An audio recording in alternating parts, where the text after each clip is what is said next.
Morning to मेरे सभी प्यारे बच्चों. Today we will start the topic crop production management in the series of science class 9th and the chapter is chapter 12, improvement in food resources. Today we will study crop production and management, and our first topic is preparation of soil. So let's start in a very simple way. So first point is preparation of soil. So first step before sowing, कि बीज को बोने से पहले जो पहला step होता है वो क्या होता है? वो होता है कि सॉइल इज लूजन एंड टर्न. मिट्टी को ढीला किया जाता है और घुमाया जाता है. इससे क्या बेनिफिट्स होते हैं? इससे बेनिफिट्स ये होते हैं कि जब मिट्टी ढीली हो जाती है, लूज हो जाती है, टर्न हो जाती है, जो जड़ें हैं वो और ज़्यादा डीप में जाती हैं. बेटर एयर मिलती है, वाटर मिलता है, न्यूट्रिएंट्स मिलते हैं, एंड जो अर्थवॉर्म्स और माइक्रोब्स होते हैं वो न्यूट्रिएंट्स को मिट्टी में मिक्स कर देते हैं. इसके लिए हमें जो टूल्स चाहिए होते हैं वो है प्लो यानी हल, हो यानी कुदाल, कल्टीवेटर यानी ट्रैक्टर. प्लो पार्ट्स, हल के पार्ट्स होते हैं. एक बीम होती है जिससे मिट्टी खोदी जाती है, एक प्लो शेयर होता है जिससे उस बीम को कंट्रोल किया जाता है. टिलिंग मीन्स प्रिपेयरिंग लैंड, और टिलिंग का मतलब होता है लैंड को प्रिपेयर करना. So, preparation of soil means getting the soil ready before sowing seeds. Preparation of soil is the first step before sowing, and before putting seeds in the field, soil must be prepared properly. किया क्या जाता है? What is done? I have told clearly that soil is loosened and turned. Here, soil is loosened and turned upside down. This process is called plowing or tilling. What is the benefits of loosening the soil? I told already, that is roots grow deeper. When soil is loose, root grow deeper and stronger. Better air, water and nutrients. Like loose soil allows more air, water and nutrients to reach the roots. Earthworms and microbes help. So earthworms and microbes mix nutrient in the soil and increase soil fertility. Now the another topic is that microbes. Microbes क्या करते हैं? Microbes waste को convert कर देते हैं compost में. जो भी वेजिटेबल मैटर होता है, खेती बाड़ी का जो भी बचा हुआ कचरा होता है, उसे ये माइक्रोब्स जो सॉइल में पाए जाते हैं कंपोस्ट में चेंज कर देते हैं. और ये जो माइक्रोब्स होते हैं ये एक नेचुरल फर्टिलाइजर्स होते हैं.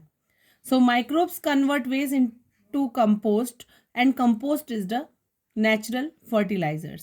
Students, microbes are very helpful. They change waste material into compost, and that is why compost is called a natural fertilizer. बच्चों, जो प्रिपरेशन ऑफ सॉइल हम करते हैं किसी भी क्रॉप को उगाने के लिए, उसमें सबसे पहले माइक्रोब्स बहुत ज़रूरी होते हैं, क्योंकि ये जो वेस्ट होता है उसको कंपोस्ट में चेंज कर देते हैं. और उसके बाद जो दूसरा पॉइंट आता है वो आता है vermi compost. And vermi compost made using earthworms. Vermi compost कैसे बनता है? अर्थवॉर्म्स को यूज करके बनता है, मिट्टी में पाए जाने वाले कीड़े.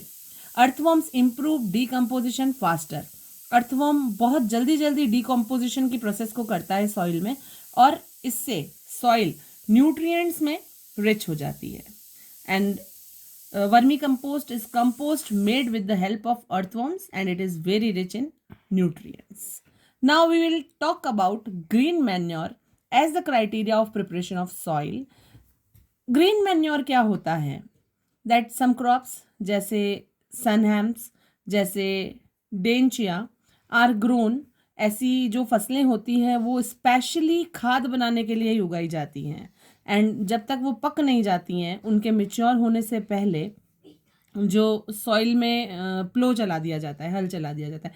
मतलब कोई फसल जैसे ये सन हैम्प है, जैसे डेंचिया है, ये फसल थोड़ी सी होगी, हल्की हल्की प्लांटलिंग्स आती हैं और वापस खेत में हल चला दिया जाता है, जिससे क्या होता है कि ये जो क्रॉप्स हैं वो जड़ों समेत मिट्टी के साथ मिलकर उसको और भी ज़्यादा फर्टिलाइज कर देती हैं, और इसी को हम कहते हैं green manure. Crop production management को और ज़्यादा इम्प्रूवमेंट करने के लिए फर्स्ट टॉपिक जो था वो था प्रिपरेशन ऑफ सॉइल, जिसे हम कंप्लीट कर चुके हैं. And the another topic is sowing. तो अब बारी आती है सीड्स को कल्टीवेट करने की, अब बारी आती है बीजों को बोने की. So sowing means putting seeds into the soil. After preparing the soil, जब हम मिट्टी को तैयार कर देते हैं, जो नेक्स्ट स्टेप होता है वो सोइंग होता है। एंड पहले ही बता चुकी हूँ मैं आपको कि sowing means putting seeds into the soil. तो जो सीड हम सॉइल में डाल रहे हैं वो कैसे होने चाहिए?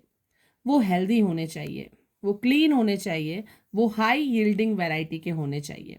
हाई यील्डिंग वैरायटी का मतलब है कि बीज ऐसे होने चाहिए जिससे फसल बहुत अच्छी क्वालिटी की प्राप्त हो सके। So always remember that good seeds must be healthy, clean and of high yielding variety.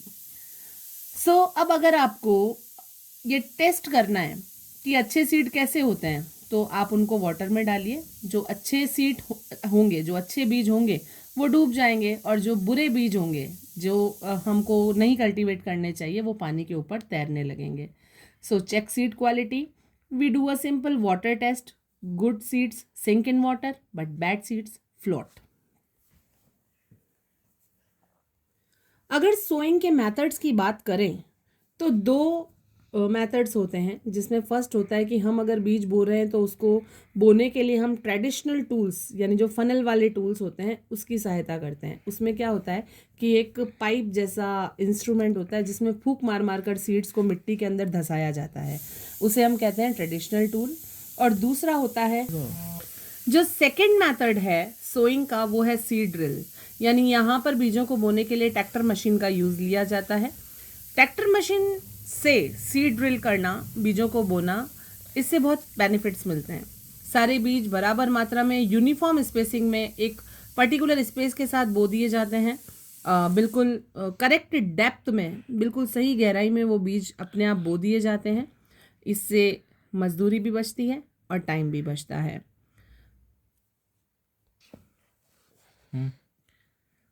Must be correct depth of seeds, एक करेक्ट गहराई होनी चाहिए बीज बोने की, बिकॉज अगर हमने बहुत ज़्यादा गहराई में बीजों को बो दिया तो बीज जल जाएंगे, उसमें से प्लांटलिंग्स नहीं निकल पाएंगी।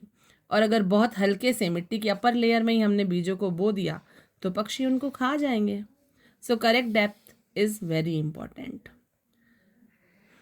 क्रॉप प्रोडक्शन मैनेजमेंट में अगले टॉपिक के तरफ चलते हुए, first point is preparation of soil and the another point is sowing and the third point is adding manure and fertilisers.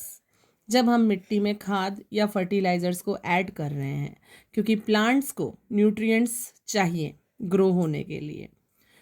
अगर सेम फील्ड, अगर एक ही खेत में अगेन एंड अगेन क्रॉप्स बोई जाएंगी तो जो उस खेत की, उस फील्ड की जो सॉइल है वो पुअर हो जाती है, कमज़ोर हो जाती है, उसमें न्यूट्रिएंट्स की कमी हो जाती है। तो मैन्योर के लिए जो सबसे पहली चीज़ होती है वो होती है फार्म यार्ड मैन्योर, FYM। ये एनिमल डंग एंड यूरिन से बनती है, गाय के गोबर और यूरिन से बनाई जाती है। और इसमें फिर चारा और जो भी बचा हुआ खाना वाना जो भी होता है वो सब मिला दिया जाता है और उसको मिलाकर बनाया जाता है। इसको खेत के यार्ड से इकट्ठा किया जाता है जहाँ कैटल रेयरिंग होती है वहाँ से, और ये सॉइल के टेक्सचर और फर्टिलिटी को इम्प्रूव करता है। उसके बाद अगर हम बात करें कंपोस्ट की, तो कंपोस्ट बनाया जाता है। कंपोस्ट एक नेचुरल मैन्योर होता है, ये कचरे के सड़ने से बनाया जाता है। किचन वेस्ट यूज़ कर सकते हैं इसमें, वेजिटेबल वेस्ट यूज़ कर सकते हैं। So it is made by rotting kitchen waste and vegetable waste, and this waste slowly changes into nutrient rich compost. धीरे धीरे ये कचरा जो है वो एक न्यूट्रिएंट से भरी हुई खाद के रूप में बदल जाता है। इस कंपोस्ट में हम ले सकते हैं एनिमल रिमेन्स को, ड्राई लीव्स को, प्लांट रिमेन्स को, और इसके बाद हम बात करते हैं फर्टिलाइज़र्स की। सो केमिकल सब्सटेंसेस जो फैक्ट्रीज़ में मैन्युफैक्चर किए जाते हैं, ये नेचुरल नहीं होता है। अभी तक हमने जितने भी कंपोस्ट, जितने भी मैन्योर, जितने भी फर्टिलाइज़र्स के बारे में पढ़ा वो सारे नेचुरल थे, लेकिन जो फर्टिलाइज़र्स होते हैं वो केमिकल सब्सटेंसेस होते हैं जिन्हें फैक्ट्रीज़ में मैन्युफैक्चर किया जाता है, जैसे यूरिया, जैसे NPK, एमोनियम सल्फेट। ये फटाफट से न्यूट्रिएंट्स में फास्ट सप्लाई कर देते हैं। इट मीन्स मिट्टी में न्यूट्रिएंट्स को जल्दी जल्दी लेकर आ जाते हैं, लेकिन इनका एक्सेस यूज़, फर्टिलाइजर्स का ज़्यादा यूज़ सॉइल को नुकसान पहुंचा सकता है। Now after preparation of soil, sowing and addition of manure, the fourth topic is irrigation, यानी सिंचाई, इसका मतलब होता है प्लांट्स को पानी देना। पानी की सप्लाई सही टाइम पर प्लांट्स में सिंचाई का काम करती है, और इसके लिए सोर्सेज जो होते हैं वो होते हैं वेल्स यानी कुएं, ट्यूब वेल्स यानी हैंड पंप्स, कैनाल्स यानी नहरें, रिवर्स यानी नदियाँ, और पॉन्ड्स यानी तालाब। इसमें भी मॉडर्न इरिगेशन मेथड्स की बात करें, आधुनिक सिंचाई के तरीकों की बात करें तो स्प्रिंकलर सिस्टम जिसे फव्वारा पद्धति के नाम से जाना जाता है, जो सैंडी सॉइल में यूज़ किया जाता है। इसमें पानी जो है वो बारिश की तरह गिरता है। In the sprinkler system water is spread in the field like rain. It is very useful in Sandy soil. The second method is drip irrigation. Drip irrigation में बच्चों, ड्रिप इरीगेशन में पानी जो है वो मेन जड़ों के आसपास ड्रॉप बाय ड्रॉप डाला जाता है, बूंद बूंद से डाला जाता है, जिसमें पानी जो है सीधा जड़ों के पास पहुंचता है। इससे पानी की बचत होती है, ये वाटर सेव करता है। और जब हम क्रिटिकल स्टेजेस की बात करें, इरिगेशन के क्रिटिकल स्टेजेस यानी बहुत ज़्यादा सिंचाई की कब ज़रूरत होती है प्लांट्स को, तो जब वो जर्मिनेट हो रहे हो, यानी जब बीज में से पौधा फूट रहा हो और जब पौधे में फूल उग रहे हों। So that are the critical stages of irrigation. Now the another topic is protection from weeds. So weeds are unwanted plants in the field. जो weeds होते हैं वो मेन क्रॉप्स के आसपास कुछ ऐसे यूजलेस वेस्ट प्लांट्स उग जाते हैं जिन्हें वीड्स कहा जाता है, जैसे parthenium, xanthium. So weeds are unwanted plants that grow with crops and their examples are parthenium and xanthium. Weeds के हार्मफुल इफेक्ट्स क्या होते हैं? Weeds are harmful because they take nutrients, water and sunlight from crop plants. ये main crop plants से nutrients भी ले लेते हैं, वाटर भी ले लेते हैं और सनलाइट भी ले लेते हैं, और ये पेस्ट्स और बीमारियों को भी बढ़ावा देते हैं। Now we will talk about weeding methods. Weeding methods का मतलब होता है कि removal of weeds. So students, weeding means removing unwanted plants.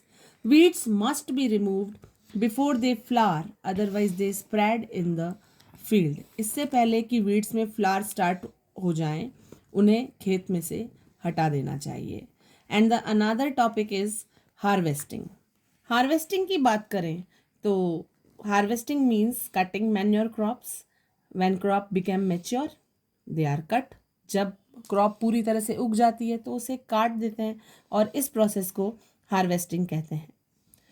Harvesting के जो मेथड्स होते हैं उसमें सबसे पहले आता है हैंड टूल। हैंड टूल में सिकल, जिसे हम हंसिया कहते हैं। स्मॉल फील्ड्स यूज्ड, जो छोटे छोटे खेत होते हैं उनमें हैंड टूल्स का यूज़ किया जाता है, जैसे सिकल, हार्वेस्टिंग के लिए। उसके बाद मशीन्स की बात करें तो उसमें हार्वेस्टर आता है और कंबाइन आता है, यानी बड़े बड़े फील्ड्स में हार्वेस्टर और कंबाइन जैसी मशीन्स यूज़ होती है।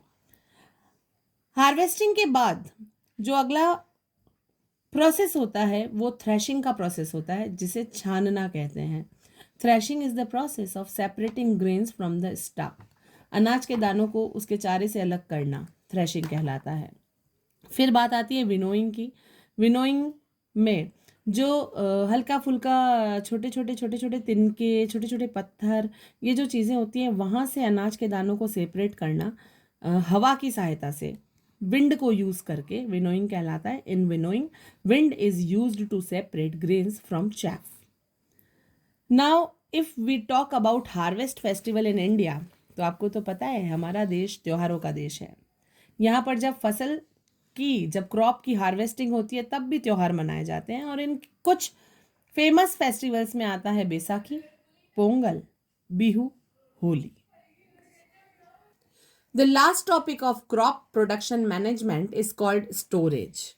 Students, after harvesting, grains must be stored safely. Before storage, grains should be dried properly. Moisture can cause fungus and insects attack. So, where do we store the crop? So, farmers store grains in gunny bags. Gunny bags का मतलब होता है जो बोरे होते हैं ना, बड़े बड़े। So farmer used gunny bags to store their grains. And the another storage places is silos and granaries. अनाज के बड़े बड़े गोडाउन्स होते हैं जहाँ इन्हें स्टोर किया जाता है और ये हमारे देश की गवर्नमेंट द्वारा यूज़ किए जाते हैं। So farmers store grains in gunny bags. Large amount of grains are stored in silos and granaries by the government. Topics tells us how crops are protected from damage. So crops needs protection because they are attacked by many things. हमारी फसलों को attention की protection की ज़रूरत होती है क्योंकि बहुत सारी चीज़ें ऐसी होती है जो उन पर अटैक कर देती हैं। क्रॉप्स पेस्ट के थ्रू अटैक्ट होती हैं बिकॉज पेस्ट वो चीज़ें होती है जो क्रॉप्स को डिस्ट्रॉय कर देते हैं। चीज़ें, व्हाट इज चीज़ें?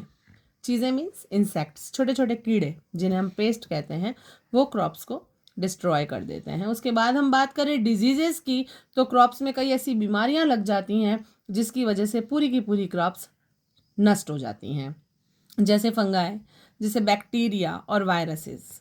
फिर हम बात करें वीड्स की, जो हम पहले भी पढ़ चुके हैं, that unwanted plants that grow with crops. बात करते हैं प्रोटेक्शन फ्रॉम पेस्ट की। सबसे पहले पेस्ट से कैसे प्रोटेक्शन करें, तो पेस्ट ईट क्रॉप्स, पेस्ट जो होते हैं वो फसल को खा जाते हैं, और जब पेस्ट फसल को खा जाते हैं तो क्या होता है, तो जो क्रॉप यील्ड होती है वो लो हो जाती है, फसल की जो क्वालिटी है वो नीचे हो जाती है, and pest cause low yield. Now what is the methods to control crop damage? तो क्रॉप को डैमेज होने से बचाने के लिए क्या मेथड्स हैं? So the first one is pesticides. Chemicals use किए जाते हैं इन पेस्ट्स को, इन इंसेक्ट्स को किल करने के लिए, जिन्हें हम इंसेक्टिसाइड्स कहते हैं। फंगाइसाइड्स, दैट इज केमिकल जो फंगाई को किल करने के लिए यूज़ किए जाते हैं, जो फंगल डिजीजेस को कंट्रोल करते हैं। उसके बाद हर्बिसाइड्स एंड वीडीसाइड्स, ऐसे केमिकल्स जो वीड्स को किल करने के लिए यूज़ किए जाते हैं, जैसे 2,4-D। So using too many chemicals is not good. ज़्यादा केमिकल्स यूज़ करना भी अच्छी बात नहीं है, because too many chemicals are harmful to the environment and they are also harmful to humans. So children, crops must be protected, but chemicals should be used carefully and in limited amount. The another topic in crop protection management is protection from crop diseases. So children's crops can also get sick just like humans. यानी फसल भी बीमार होती हैं बिल्कुल humans की तरह। Let us see why crops get diseases. चलो देखते हैं कैसे फसलों में बीमारियां होती हैं। So what is the science of crop diseases? तो फसलों में बीमारियां होने के साइंस क्या हैं? How do we know that a crop is diseased? कैसे हमें ये पता चलेगा कि एक फसल में बीमारियां हैं? कुछ कॉमन साइंस होते हैं, जैसे येलो लीव्स का आ जाना, जैसे रॉटन फ्रूट्स, फलों का सड़ जाना, जैसे लीव्स पर स्पॉट्स हो जाना। सो इन क्रॉप डिजीजेस से प्रिवेंशन के लिए we have to learn how to prevent crop diseases. Use disease resistant seed, हमेशा ऐसे बीजों का चुनाव करें जिनमें बीमारियां ना हो। Do proper storage of seeds and grains, बीजों का और अनाज का स्टोरेज जो हो वो प्रॉपर वे में करें। कीप फार्मिंग टूल्स क्लीन, जो खेती करने के जो टूल्स हैं उनको साफ रखें। सो prevention is always better than cure. Now the topic number 3 is post harvest crop protection. कटने के बाद फसल की सुरक्षा कैसे करें? What happens after harvesting the crop? फसल को काटने के बाद क्या होता है? ग्रेन्स को स्टोर किया जाता है। Correct. After harvesting grains must be protected from insects, rats, microbes. And what is the methods of post harvest protection? That farmers use these methods to protect grains. Drawing the grains completely, grains को protect करने के लिए पहले अनाज को अच्छे से सुखाया जाता है और ग्रेन्स को मेटल बीन्स में, लोहे के बड़े बड़े डब्बों में, सिलोज में और ग्रेनरीज में इकट्ठा करके रखा जाता है, और फिर इसको बचाने के लिए इसमें भी केमिकल्स और फ्यूमिजेंट्स का ऐड किया जाता है, और जिन केमिकल्स को यूज़ किया जाता है उन्हें ही फ्यूमिजेंट्स कहा जाता है। So childrens, protecting crops before and after harvesting is important. It helps farmer get good quality food and faster yields. So student, today we have learned about the storage of grains, proper drying and safe storage, protect grains from damage. इसी के साथ हमारा crop production management topic पूरा हुआ. Keep learning, and stay safe with Humanity Learning. See you in the next video. Bye bye.